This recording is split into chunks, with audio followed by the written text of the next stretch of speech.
Tom, don't know if you heard the big news. St. Leonard has done away with the no barking policy in that particular dog park. Isn't that fabulous? It is fabulous. Yeah. It just happened that the day that you did a full call-in with Natasha about this, and there was one lady who called describing the drinking of wine, and yes. I'm still smiling at that one because it was so hilarious. It is. I do have a book where I write down the silly things that happen in politics, but this one deservedly made it around the world. The dog park where there was going to be no barking. I really do think it's time for some of the people on that city council maybe to think about their political future and find something else to do. Yeah, well, I like the city's explanation was, it was, of course, it was misinterpreted. It turns out, Tom, most of the dogs couldn't read the signs. So that's because it was misinterpreted because each dog needed an interpreter. That instead exactly, of just barking. Yeah. Okay. And it wasn't about barking, Tom. The city, St. Leonard said it was about excessive barking. Of course, and everybody knows what the quota is for proper barking by every single species of dog. That's right. Every single race of dog. Yeah, that's good. Great. Every breed's got its own rate and its own words. Of course, that's why you need the interpreter. Yeah, so the city will be hiring 3 excessive barking inspecters. If people are looking for a job, perhaps out in St. Leonard, they'll be available. And simultaneous translators, of course. All right, let's get to the real news today. Where do you want to start? You want to start with David Johnston and a report apparently coming out on Tuesday, or what? I think that we should start there because it's you and I, the next time we speak, it will be on Tuesday, and it'll be after his suggestions to the government. There's one thing I always try to make clear because Trudeau's been trying to dodge this so much. He likes saying that he's waiting for the decision by David Johnston. This just in, there is a law in Canada that determines who gets to decide if we're going to have a commission of inquiry, and it says word for word that it's the governor and council, which is the fancy way of saying cabinet, and cabinet is presided by the prime minister. Who knew? And so he's actually the one. Forget about it trying to pass this off to David Johnston. Johnston's a fine fellow, but he should have stepped away from this, as we've had a chance to talk about the minute it became obvious that the Trudeau Foundation has to be under the microscope because of the fact that the Chinese Communist Party was trying to give it money that they gladly took. And so I think that Johnston, whatever else he says, it's going to be under a shadow, no question. And by the way, Trudeau's given him this other bizarre mandate until Halloween to try to keep kicking the can down the road, which also proves what something else we've talked about. It's all about the stall. For Mr. Trudeau, it's just trying to make sure that this doesn't happen before he can call an election. No witnesses. He won't get called. Nothing will happen. That's all this is about. Okay. Let me move from that to just ask you really quickly if you caught Pierre Poilievre kind of losing it yesterday during this discussion on the federal government's changing the bail situation with criminals. Did you catch what the reporter and he got into? Yeah, I mean, essentially what we're looking at is Poilievre has been on this for quite a while, and he's been doing a pretty darn good job. He's been doing such an effective job that out of nowhere, David Lametti, who had been going completely in the direction of letting people out on bail even easier, all of a sudden just did a 180.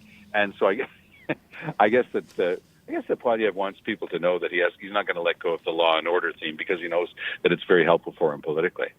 Yeah, but this idea where a reporter gets to ask, isn't really about the system and the fact that we're not even helping these criminals, which really seemed to offend Pierre Poilievre because, of course, he's all about bail, repeat offenders. Didn't even like the question. I've not seen him react that way up until now. But I also think that the journalists are learning where his buttons are, and they like pushing those buttons. That's so true. If you want to get a rise out of Pierre Poilievre, say, well, isn't this being unfair to criminals?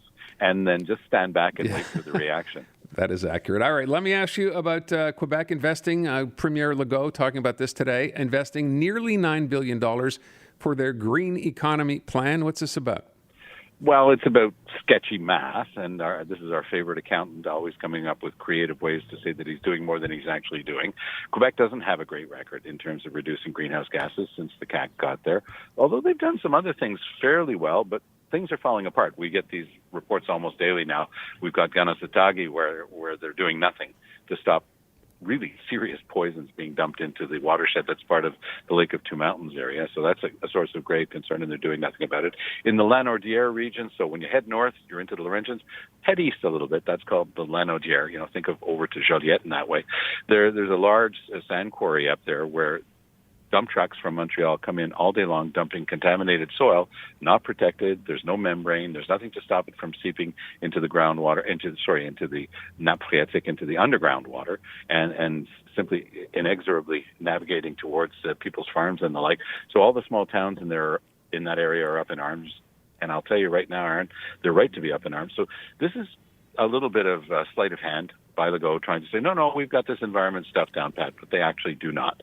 They don't have a very good track record altogether, and they're going to try to dust it off. I encourage them to try to do that, but the only thing that matters is results, not announcements.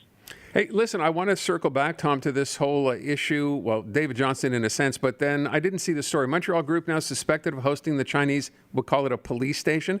Yes. Now it's been discovered they received $200,000 in federal funding? Right, and they received federal funding because community groups were eligible, doing work with seniors would have been eligible to receive that. And that's why this whole thing is so darn unfair, because we have Mendocino out there who's been saying for weeks now that the RCMP shut down all of the police stations. So then journalists go out to the one on the South Shore, because there was one in Chinatown and one on the South Shore, and they said, but they're still operating. Oh, well, I used the past tense. This is what he said to Vashi Kapelos. He said, I used the past tense. They had moved in, but if they come back again, then we're going to shut them down again. But they never shut them down. And it's unfair on two levels. It's unfair to everybody in Canada if the Chinese government is interfering here with that community, and it's unfair to that community. But it's also unfair if indeed that is a community group, which of course they're still continuing to argue that they are a legitimate community group. So I think that the government has the obligation to clarify this, and it's been anything but clear. So when they say that it was a police station, that it had to be shut down by the RCMP, then the average person says, well, why are you giving them hundreds of thousands of dollars of Canadian taxpayers' money? So the thing keeps going around in circles. No clear answer has ever come out of this from Marco Mendocino. Yeah, and today Bill Blair's name came up for the first time, right? Apparently holding off for months on starting to cease this investigation into any of this? It took him 4 months to give a warrant to go after somebody who has apparent close ties to the Chinese government's representative here in Canada, and they're quite one of the people. They've been following this guy, and they needed a search warrant to go further and to figure out, exactly what was going on. But lo and behold, this has never happened. And they talked to all the experts in this lengthy Globe and Mail article. It's our friend Bob Fife and that whole team at it again, and saying, getting very top secret information, saying, look, obviously they stalled on going after this guy because he's a chief Liberal fundraiser. And this, Aaron, goes back to a conversation that you had with Bob Fife a couple of months ago that I've had occasion to quote on national TV and radio, because you got the simplest answer out of Bob Fife. You asked him, well, why are the Liberals blocking a commission of inquiry? And his answer back to you, it's because the Liberals have stuff in there that they don't want to become public. They're the ones who benefited from some of this Chinese government interference. And this person, who's named in this story, and the other names keep coming back over and over again, including somebody who's still in cabinet with Trudeau, one of his closest people. These names keep popping up in these stories, and there is a lot in there to be discovered. So let's loop back to our conversation about David Johnston. Of course, he's going to say that we have to have a commission of inquiry. Of course, he's going to try to do Trudeau's bidding and try to stall this as long as he can.